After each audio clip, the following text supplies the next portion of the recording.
Hey everyone, Sai with Pinnacle Trading here. So are we back in a bull market? Let's take a look at the markets. I'll show you the charts, Fibonacci as we usually do, and we'll do a quick breakdown on what's going on in the markets short term recently and also long term out. All right, here we have the S&P 500 chart. The symbol for that is SPY. And we can see right here, we pretty much close in the green on Friday. And if we take a look at the 5-day, 5-minute, we've seen markets go up and down. We've had some news here and there on inflation and things like that. And markets just went up again. That's because VIX is so low. If you haven't watched my video on VIX, make sure to look that up on my channel. And as you can see on the yearly chart right here, markets are just continuing to hold that 200 SMA, which takes 200 days into account, and it puts it together and creates an average line, and also is holding over the 50 SMA, which means that markets are very strong and they have no reason to go down.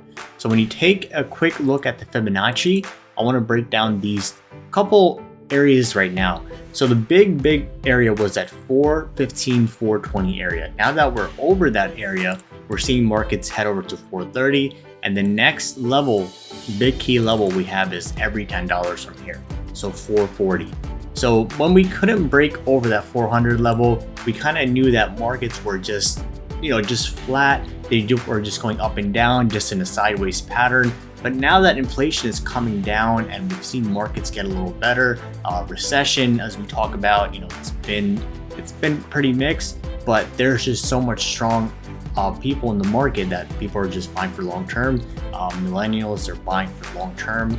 They're just buying the dip. And that's really great because we want to see strong term in markets. We want to have that strength because we want to see people not just hold for a day or two or a month or two. We want to see them hold for long term and also hold it confidently. So now that we're seeing the huge run up, we have 480 at the all-time highs, and I think markets are going to continue, and there's no reason for it to pull back. Because let's take a look at VIX.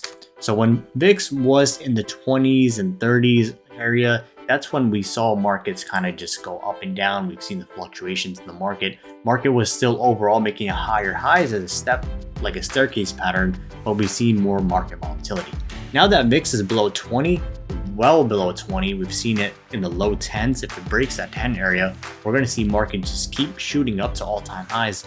SPY maybe hitting about 450, 460 by end of the year if all goes well. So that's my quick recap on the market. If you are new to my channel, make sure to hit that subscribe and like button if you like that video, and also make sure to check out my finance channel where I talk about where to put your money and how investing will get you rich and more finance related topics.